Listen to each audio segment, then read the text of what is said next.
good morning. Take two. We're just going with the flow. Hopefully people will start to find us again. I should be right side up this time. So that's always a bonus. The camera angle's not as pretty, but you know what? We got what we got this morning, and we're just gonna go with it because we're all here and we are together, and that's what matters. So hopefully those that were on before can find us again. For those of you just joining, we're a little late because we were having a technical issue. I had my camera turned sideways, and I didn't think you guys wanted to watch me like this the whole time. So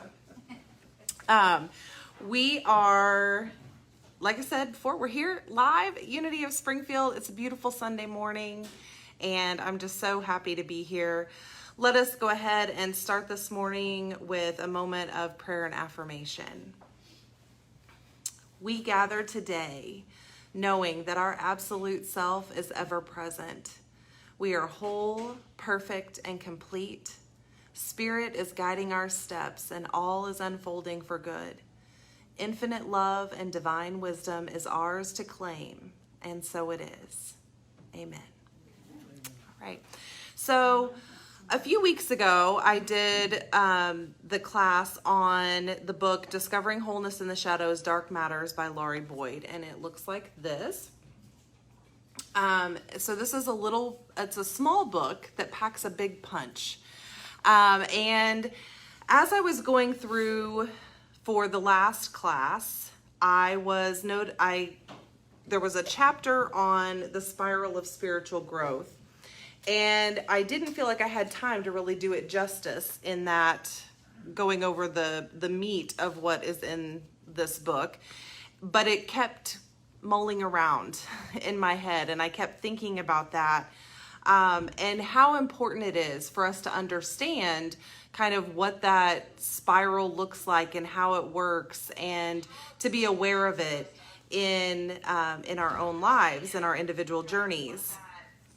And I was also thinking about the spiral of spiritual growth for us as a community, as a unity community and a congregation here at Unity of Springfield, as well as our broader unity community across the world.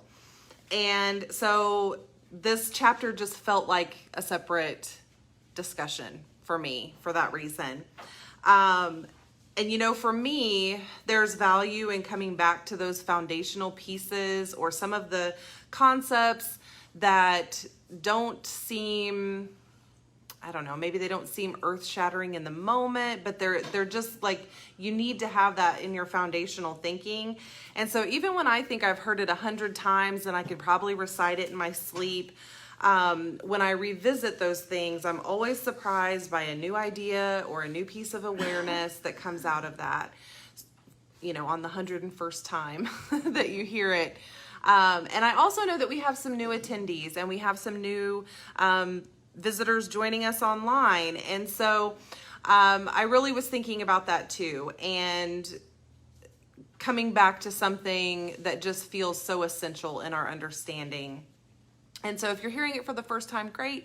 If you're hearing it for the 101st time, I hope that something gets triggered in your mind today that maybe you hadn't thought of before, or you have a new awareness of where you're currently at on your spiral. So the spiral of spiritual growth is explained as the consistent process we go through again and again as we progress along our journey to wholeness, and we experience repeated cycles of growth, with each taking us higher along a spiral. So the spiritual path and spiritual growth, it's not a linear process. You don't start at A and end up at Z, as long as you hit all the letters in between. It's more of a spiral. And so they illustrate that, you know, like a nice spiral. You know those party decorations that you hang from the ceiling and they kind of spiral down? Like, that's what it makes me think of. And so what she says in other materials is at the bottom of that spiral, when we're at that low hanging down point, the tiniest little coil of the spiral that's hanging loosely, that is where we are completely living from our relative self. So we're experiencing this life from our relative bodies, and we're living in that relative self.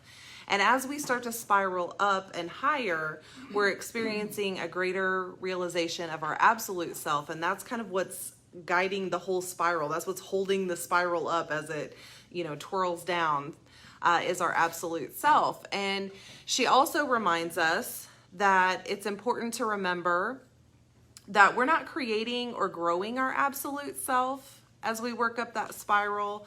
Because remember, our absolute self is always with us. It's always whole. It's always perfect and complete. And so it's our relative self that is journeying up that spiral. And the farther up we go and the wider those spirals get, the more awareness we're having about our connection to the absolute self. And so that's what the growth is. It's not that you start out as some lowly being and you've got to grow your spirit or grow your soul into something. It's already there. It's just waiting for us. And so the journey is about expanding our awareness and our willingness to cooperate with our absolute self.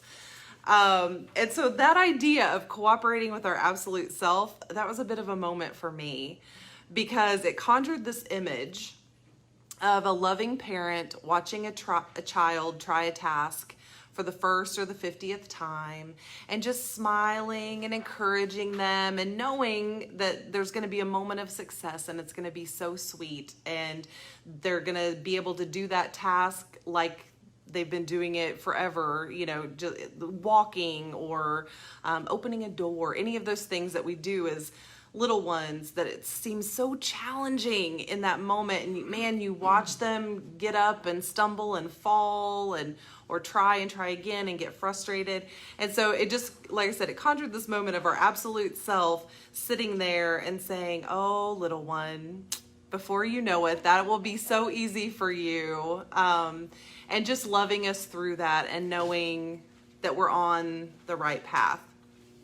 And so I started to think about that analogy and think, man, where am I at? Am I a toddler? Am I a teen? Am I in my college grad years? How many times has my absolute self supported me and waited patiently while I refused to see my higher path that was right in front of me? Because sometimes we get so focused on the struggle, right, that we don't see the solution that's sitting right there in front of us, or we're missing all the signs and the nudges. Or how many times have I seen it, but I refused to cooperate, and that absolute self just had to sit there in the knowing that at some point you'll realize, you'll start cooperating, you'll see the signs, you'll listen to the nudges that I'm trying to give you. And so that was just really interesting. Has anyone else experienced that, where you start thinking about, man, how often has spirit, divine mind, whatever, just patiently let me go through what I'm going through so that I could get to that next evolution.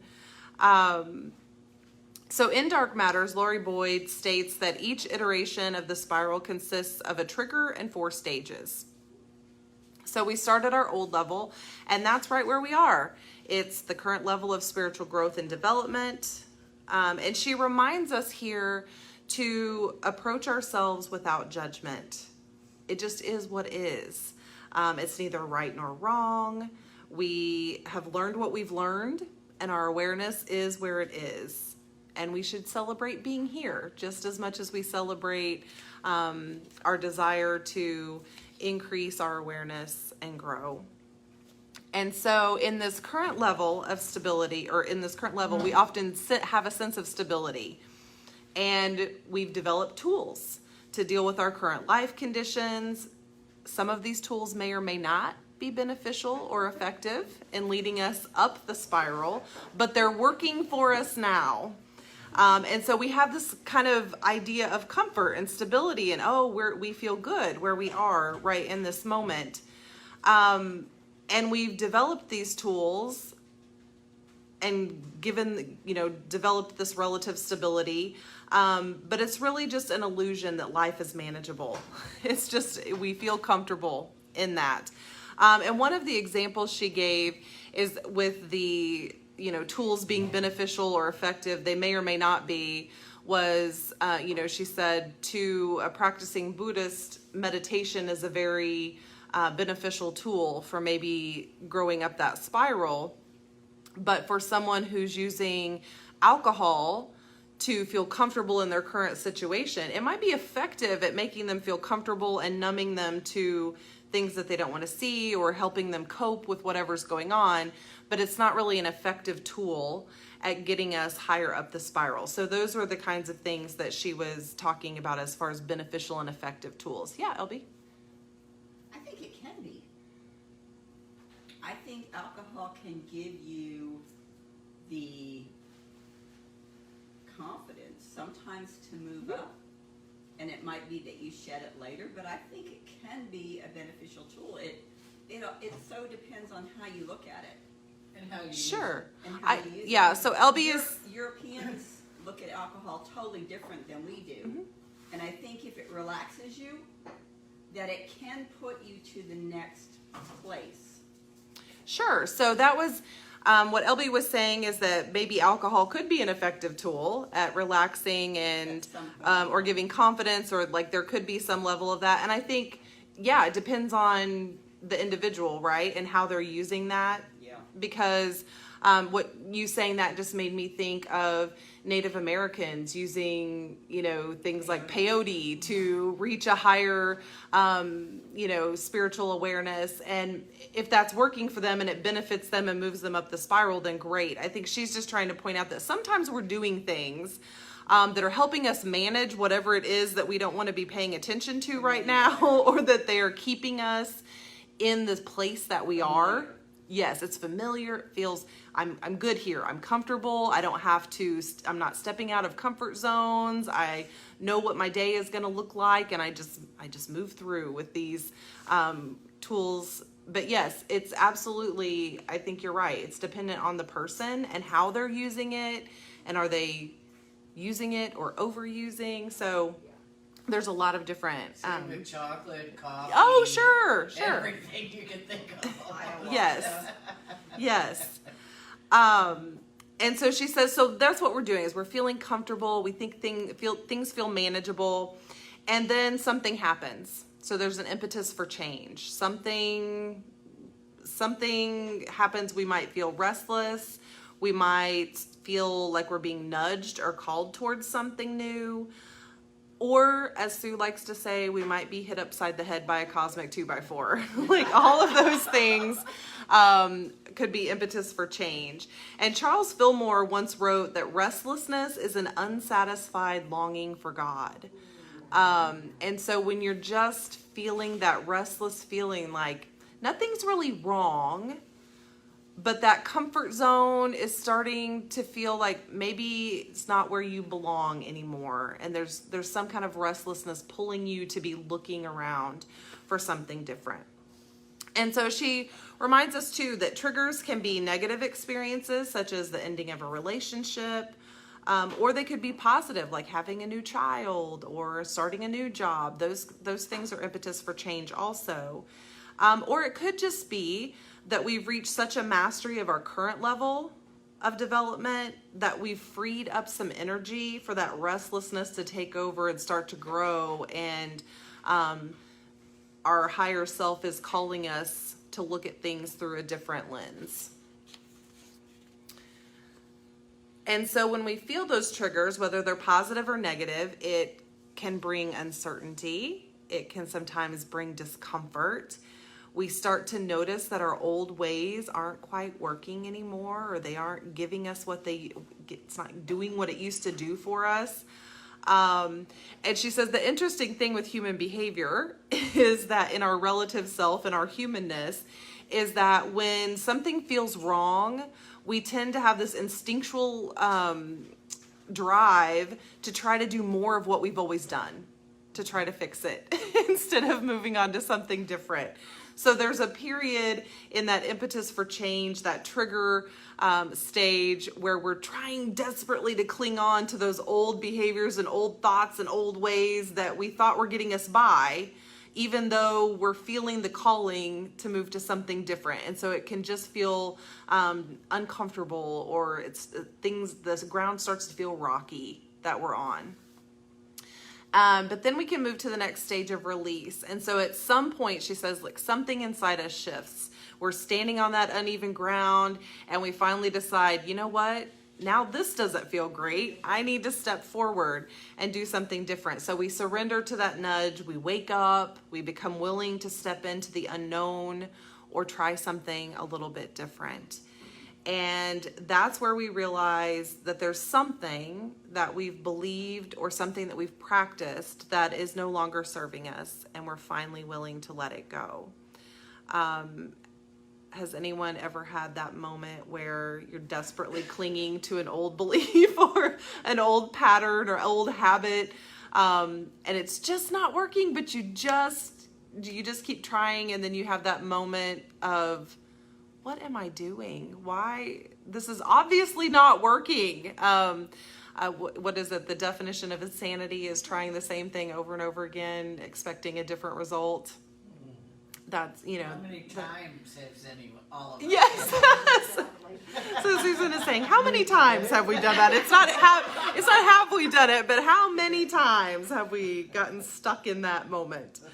And so the thing is that when we're in that moment, we often have to face some really real fears that we've had about things, or we have to acknowledge our error thoughts and our error actions. We sometimes have to deal with feelings of guilt or shame that are bubbling up. We have to really uncover those false beliefs that we've held about ourselves, sometimes for a very long time. Basically all the really easy stuff, right? Is what we have to get through. Well, and I think this COVID really brought that up for the whole planet. Especially with the isolation. If you're any kind of a people person, and if you've used other people to get yourself out of your crap, guess what? It's you and your crap. Yes.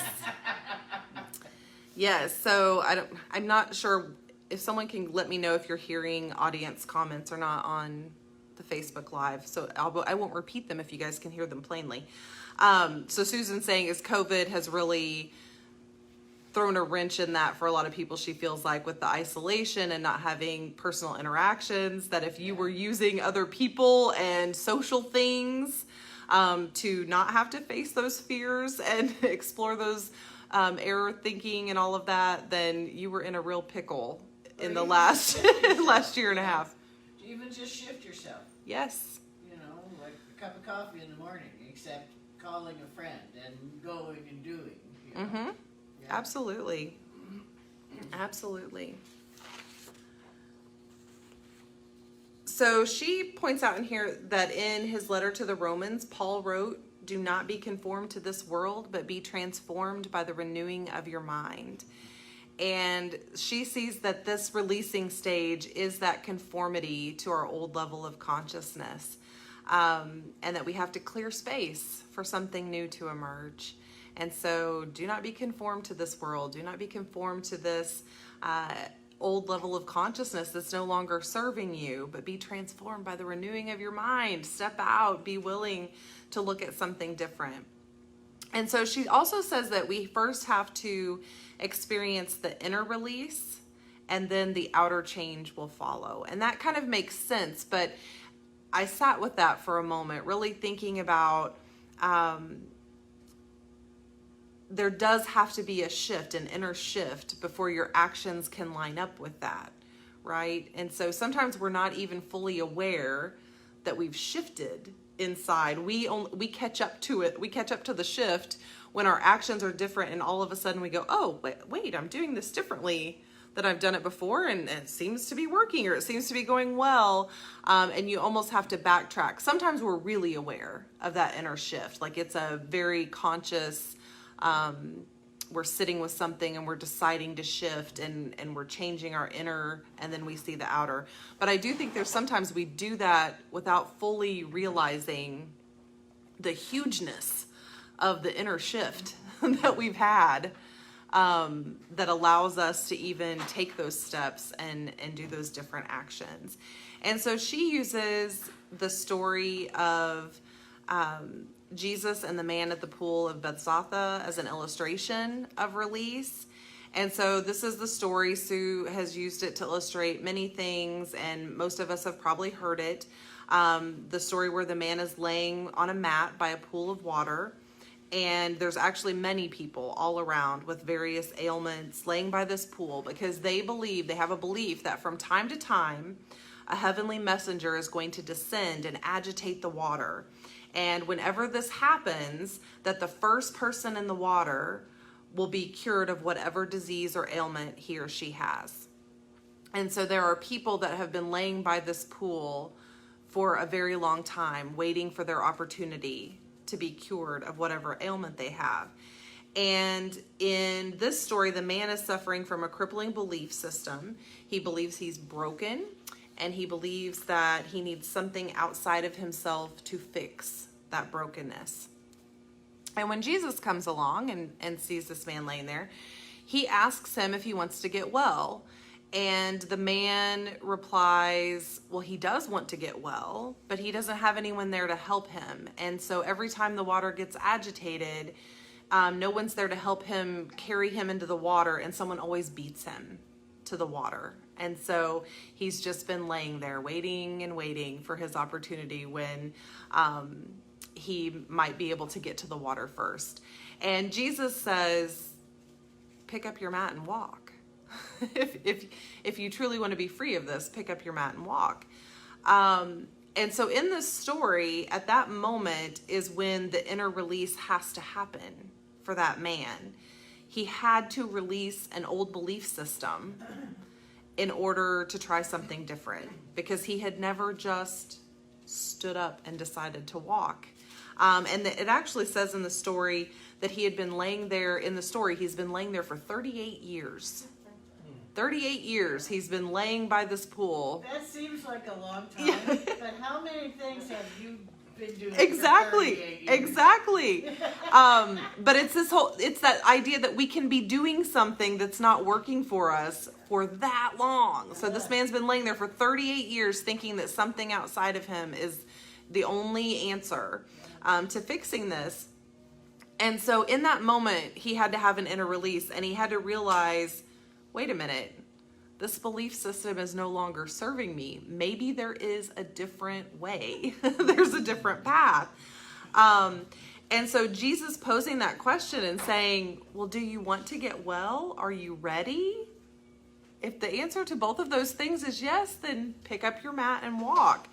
And so that was the impetus for change in the story. And Jesus there represents the voice of our absolute self, speaking to our relative self with a reminder that you're not broken, you're whole, you're perfect, you're healed. And if you would like to experience life without the belief that you're broken, you have to let go. You have to release that belief system that has been telling you that for so long. And so Lori also points out in this story that the man first goes back to his usual answer, when he says, well, I want to be better, but I can't because there's no one here to carry me in the water. I can't because I haven't been able to lay close enough to the water to get there first. I can't because I'm not fast enough. I can't, all of those I can't because, right? And so this was another big one, that she says, when we say I can't because, what we're really saying is, I want to keep trying what I've always done because I'm really hoping that at some point it's going to start working for me, even though I've been trying it for a really long time and it's never worked before. And that we're also saying my discomfort now is not quite as big as my fear for change. And so now are we all sitting there thinking about all the times that we've said, I can't because. That's where I went, is, and really thinking about that is just a I can't because is a way of trying to hold on to those belief systems that aren't serving us any longer. It's And like the unknown is scarier Oh, yeah. than where you're already at. yes, Susan's saying most of the time the unknown is scarier than where you're at. You're comfortable where you're at. You know what to expect where you're at, Yeah. right? But taking that first step off the canyon, or what, you don't know what's going to be there when you land. Yeah, Mary. Well, and I've recognized when I'm talking to someone and if I'm trying to give a couple of options, and I hear that, I know to just stop talking, because they're not ready to hear options. They don't really want options. They just want to complain, or they just need to be heard that this is happening, but they're not ready to hear options of doing it different. Sure. So, sorry, I was playing with the microphone there to see if James is saying he could hear the audience just fine, though. So I think we're okay. Yeah.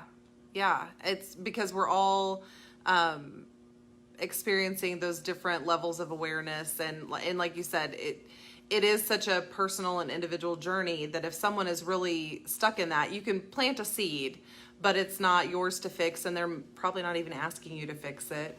We just all like to jump in and fix things in other people's lives, right? Because that's also feels more comfortable than having to fix stuff in our own. Yeah, Elvie?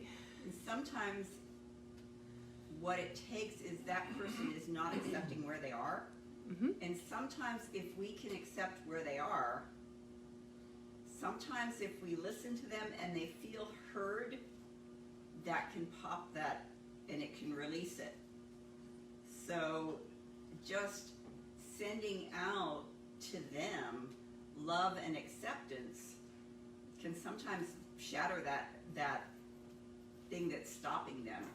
So even though they may not be ready to listen at that point, Mm-hmm. if we can share with them that we appreciate, accept, and love them, it can shatter that. It can get them to where they can accept themselves and release it and let it go. Absolutely. And has anyone ever been telling someone something, and maybe you're doing the I can't because, and they are listening and just loving you where you're at, and as you keep talking, you start to think, well, now that I'm saying this all out loud, it sounds a little crazy. Like, why am I doing this? Or it sounds like, or if that person looks at us and goes, well, that's interesting. And, but maybe there are these other, and plants that little seed, and then we start to go, man, maybe I have been looking at this wrong. And it is that impetus for change for us to start exploring what is that inner belief that's tripping us up or keeping us in that spot. Yeah, Clay. I have a couple things. One, I had an epiphany like that at an Al-Anon meeting several years ago, actually right after it, because one of the Al-Anon ninjas that had been around for about 40 years collared me afterwards and said, Clay, your spouse, because she had heard me weeks in, week out, basically staying in the problem, not taking care of myself, still thinking I could change my impetus for being in the Al-Anon program, which was my dysfunctional and alcoholic spouse at the time. She said, your spouse has every right to die drunk if she wants to. Mm-hmm. And man, that made me cry, but it also kicked me into high gear into taking care of myself. And I got out of that relationship for survival's sake. Mm-hmm. And the other thing about whenever you're talking about that planting a seed, I have my spouse's, let's just say a friend of the family knew another couple that I wasn't even acquainted with, that she reached out to me, this friend of the family, and said, can you help these people? Their son is a meth addict. He's 45 years old. He only has about 40% function of his heart because of his meth use. And they're just sick at heart over it. And I did do that. I reached out, gave them the information that we do, which we're told in Al-Anon. We're not to proselytize. We're to just give the message and just go on. And it's theirs to do with. Well, just this week, this same person reached out to me, the one that made the impetus to get to her friend, for me to help out her friends, and said that they're just really sick now because their son is in jail. And they're just so down and despondent, and she kind of intimated that I should reach out to them again, and I told her no. I said, think about it this way. Incarceration could be a blessing in disguise. He might not OD if he's in jail. He might get his life turned around. Who knows? You know, again, we don't have control over another person's decisions. Right. And if we can get over that hump, that's gonna. Yes, it's a big one, isn't it? It can give us a Man. hell of a lot more energy, I can tell you that, because you're wasting your energy if you're trying to control and change another person's. But we want to do it. We want to do. We get stuck in that trap so easily. I think of Human nature. and then we have all these emotions and feelings about they're not doing what I think they should do, and we've Well, built you all know, these expectations. And they are Yeah, good ideas, and they are good directions, but that Yeah. doesn't matter. exactly. Yeah. That's why I love it when Wendy says that whenever she sees somebody on the side of the road, she always goes inside and says, what is mine to do? And she's practiced paying attention to the way she feels. Mm-hmm. And if it makes you feel good to do something, you should do it. But if you turn the other way and it doesn't make you feel good, you're out of alignment, you're out of the vortex, you're not in the flow, and so it isn't yours to do. And we have to be sensitive enough to care about how we feel, to be able to take that time to find out what is ours to do. And if it's yours to do, it will flow and it will feel good. Yeah. And that's what, so kind of, it's all around what we've been talking about. So that there's a point that the pain of being where we are, that at some point the pain of being where we are will overcome the I can't. And that's when we're usually willing. So that fear of the unknown starts to feel less scary than staying where we are, or less uncomfortable than staying where we are. And so for the man at the pool, he released his vision of himself as broken, and he stood up to walk. The next stage is Transcend. So that's the point where we surge into a new vision of ourselves, and we walk into the unknown. We decide to take that leap. And it can be a time of great excitement. It can be a time of rapid change. It can also feel a bit scary because once again, we don't have solid footing under us. We're like walking into this new territory, and we're kind of like the new kid at school again. And we've got to figure out how we fit into this new vision of ourselves. And we're going to make mistakes again, and we're going to have to acclimate to the new vision. And so for people that are really, really attached to feeling like they have mastery of their life and mastery of things, and they like that feeling, and then they step into this new vision and things are a little wobbly, and I've got to do some trial and error, and I've got to make some mistakes again. That can feel really uncomfortable, and it can feel like we're stepping backward instead of stepping forward if we don't recognize that this is where we are on this path of growth. Yeah. What you were talking about here drew to mind for me. I don't know if anybody else has ever been rappelling. I have gone one time off an 80-foot tall cliff, and my cousin, who had experience, tutored me. He was rappelling with me, and I was so scared. I don't think I've ever been that scared to do it. I mean, just to trust. Most of it was just, am I going to trust that these ropes are going to hold, that he knows what he's doing, and that that I'm not going to die here, because honestly it takes a lot of inner strength to jump backwards off of an 80-foot cliff. Yeah. And once it's the most miraculous thing. Once I did it, it was the most glorious, freeing, this wonderful experience, and I wanted to do it over and over again. It was like way better than any roller coaster I've ever been in my life. And so again, the benefits and just the broadening of your life that is available if you can work up the courage to go into the unknown. Yeah. It's phenomenal. And what's so funny is, we all know this. We're not saying anything that we don't all know. We all know this. Mm-hmm. And yet we still, even though we know this stuff works and it's true, we still We doubt it. to that old stuff and just try to make it work when we know. We know. Yes.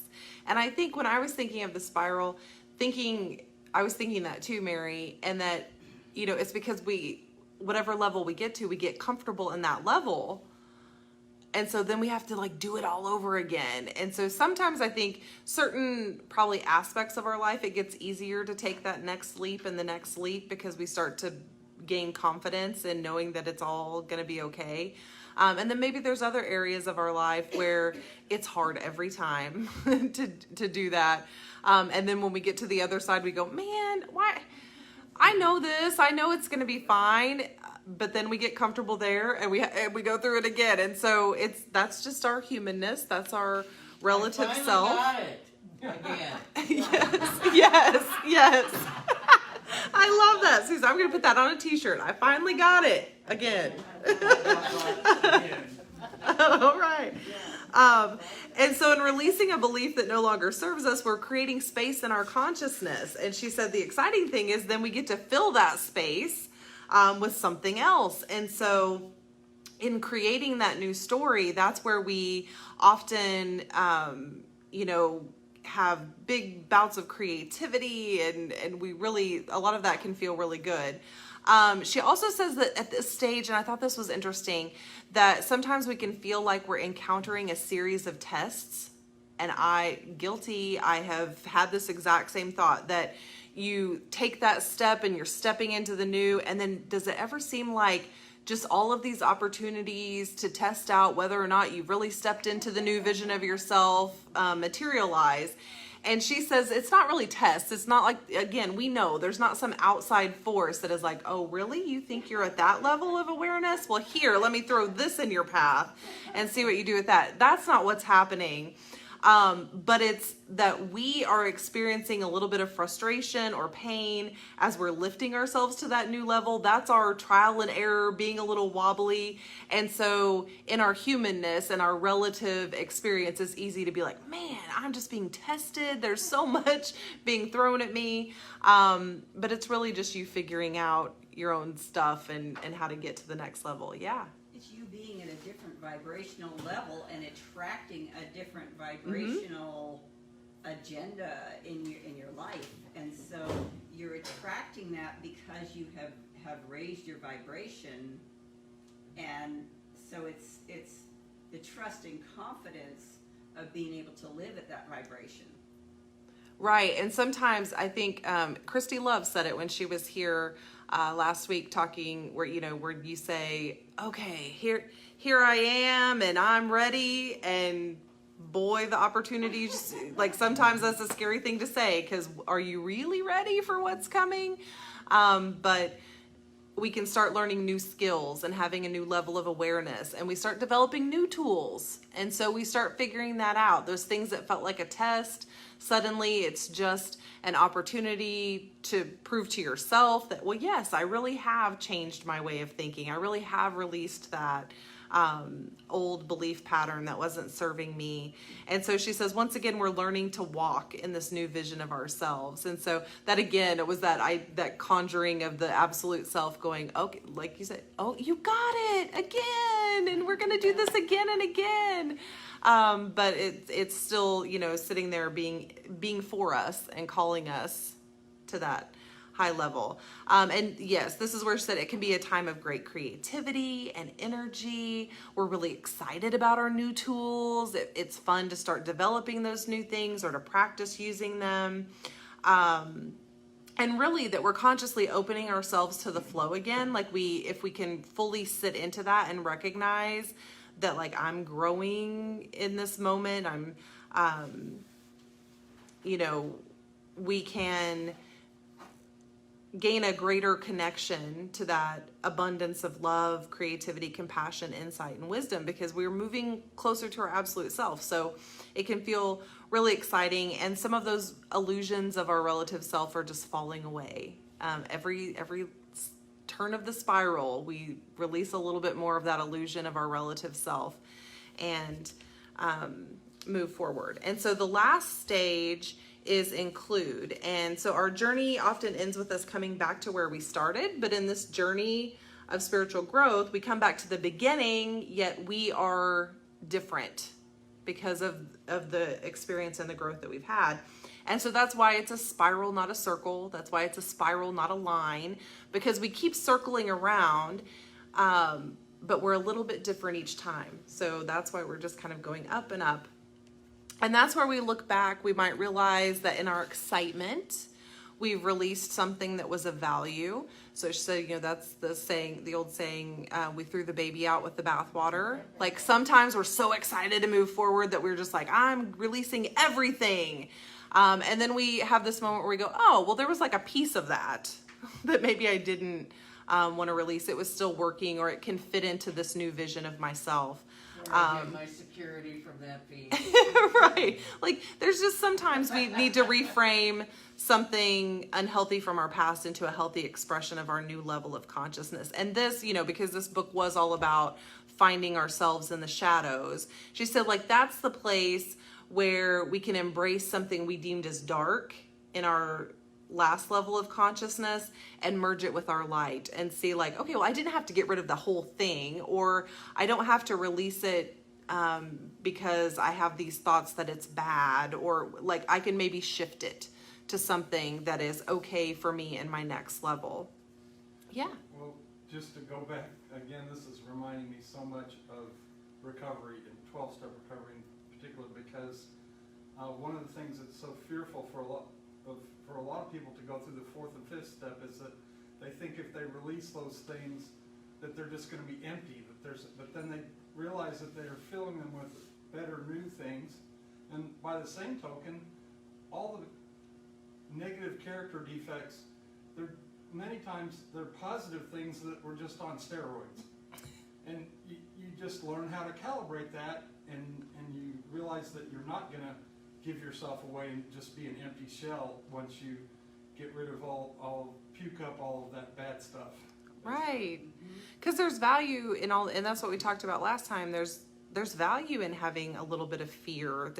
There's some healthy things that come from that, or there's, if you are, I don't know, even things that we tend to think of as maybe a dark shadow characteristic, even impatience, or like all of those used in the right way, it can really be a positive thing. Or there's certain situations where that is the exact skill you need to get you through that situation. Absolutely. And so then after moving through all these stages, we experience a new level. And so that becomes our new stable state of consciousness. And we've come full circle, yet we're no longer the same. We've grown up, we've moved up, we've leveled up, we've moved up the spiral. And so I was really thinking, why is it helpful to know these stages? And, Lori points out too that sometimes having a little bit of a roadmap or an idea of where you're going is really beneficial. We know what we can expect, and then we can start to recognize it as we're moving through and as we're leveling up, so to speak. So we can have some awareness of, I'm in a state of release, or I'm in a state of transcending, or, whatever that is. And maybe it helps give us the courage to step out of the comfort zone and the stability zone the next time around. It gives us the courage to release those unhelpful beliefs that are persisting. And it helps us through the awkwardness of learning those new skills. So when we feel like we're being tested, when we feel like we're on wobbly ground again, if we have that knowing that, but this is me leveling up. This is me figuring out my stuff again. Finally getting it again. And so when we understand that, we can cooperate much more than we resist.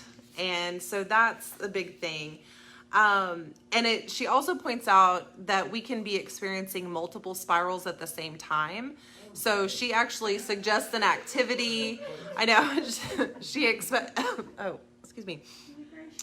explains an activity of, writing down the different areas of your life where you feel like you're on a path of growth. And that could be relationships. It could be your self-image. It could be your health, all of those things. And realizing that you can be at different levels of awareness in each of those. Some people are at a really high level of awareness and they're spiraling up in regards to relationships, but maybe they don't take care of themselves that well. And so that spiral, there's some old beliefs that are keeping that spiral at a lower level. And so I just really was thinking that this is an opportunity for us to support each other as we move through the stages. Like if we have an awareness of this for ourselves, we also have an understanding that other people are traveling that. That's what we've kind of been talking about this morning. And then as your board president and a board member for the past several years, I definitely have felt us move through spirals of growth as individuals, as a board, as a congregation, as a unity community. And it really just feels like there are some individuals and this community that there's some big nudges being felt, and there's some old belief systems falling away, even from people that have been doing the work for a very long time. They're finally getting it again. And so I'm feeling that. I feel the energy of that for myself. I feel it for our congregation. And so I'm just so excited to see where we're headed. And that's why I think this hit me, is that just having that vision of all of my little spirals happening, and then seeing all of the little spirals happening around me, and then seeing us as this Unity of Springfield community and the broader community, we're really on that path. And so when we feel like we're on shaky ground, when it starts to feel a little bit like we're stepping outside of our comfort zone, I'm hoping that this is just a little reminder for me and for others that we're just on the path, like that we're leveling up. That's us leveling up when it starts to feel a little bit shaky for a moment. And we know that we've developed a lot of great tools here, and that's the value in this community, is when we have the courage to step out and step into something new, there's someone that can be there of support to us. There are tools, this message is such a support in stepping out of that. And so that's just why this was important to me today. I hope you guys found some value in it. I'm excited to see where we're all headed. And I think I just heard a shout of encouragement from our absolute selves. Like, they're like, you can do it again. You can get it again. Yes. One thing that I think is important to realize is when Jesus walked up to that guy and said, well, pick up your mat and walk, he wasn't going dumbass. Right. Right. He was going, he wasn't saying that. Find your self-realization. Yeah, he was saying, he was holding the space. Absolutely. Of the guy being a powerful being. He was seeing his divine self. And yes. And that if we can hold that space for each other. We're unstoppable, right? And I'm not talking about just in unity. I'm talking about the guy cutting you off in traffic. Right. All of that stuff. Yeah, absolutely. Yeah, all right. That's my goal, is to train myself to hold that space. Yeah, the traffic spiral. I that's probably one of my lower low. No, I'm working on it. I'm there with you, Susan. I'm working on it, but it's really hard to send love and light. A bad day. Yeah. And I just let it go and wish them well. Yeah. Every day. I don't get out that much anymore. And I drive back roads. Maybe they're going to the emergency room. Maybe they've got something that that is urgent for them. Yes. They're just going through something really hard. Yeah, and so. Or maybe they're just not paying attention because they're focused on something. Because I know that I'm guilty. And so sometimes that's what helps me, is I think, how many times have I not been paying attention to what I'm doing? And I was probably really frustrating the person behind me. And so I would hope they would give me grace. I'm going to send out a little I grace as followed well. a guy down Glenstone not too long ago that had the left turn signal on for miles and miles and miles. And about 2 days later, I did the same thing. Come up with, don't you hate it when that happens? Yes. One of my really good friends used to say, well, you know, if you spot it, you got it. So it only annoys you if it's something that, you know, you see within yourself at times that you are annoyed that you haven't let go of yet, too. That's like So. that adage that this comes from back in the day when the office was really popular and people would go around that if you work in an office and nobody that you can't really pinpoint the Michael Scott in your office, then you're probably the Michael Scott. Paul, did you have any announcements for today or Just anything? that James is going to be doing a talk next week on the poetry of mystics. Oh, nice. And a Yeah. continuation, second part. Loving Yeah. it. And that Tom has the basket. And, Okay. I think that's. Yes, we don't have our cool graphics up today, but, you know, our time, talent, and treasure is important to keeping this ministry alive and thriving. And so there's multiple ways you can give. You can see on all of our presentations, you've got the Tidely app, you've got PayPal, you can send in a check. You come in person, even better. Be here at 11 o'clock and join our energy together.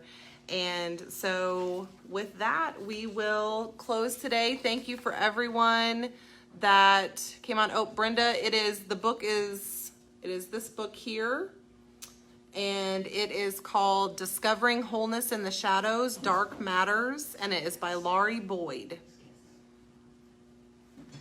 Thank you, Amy. Yeah, excellent. Thank you all for joining. Hopefully we'll see you at 11. I'm so glad.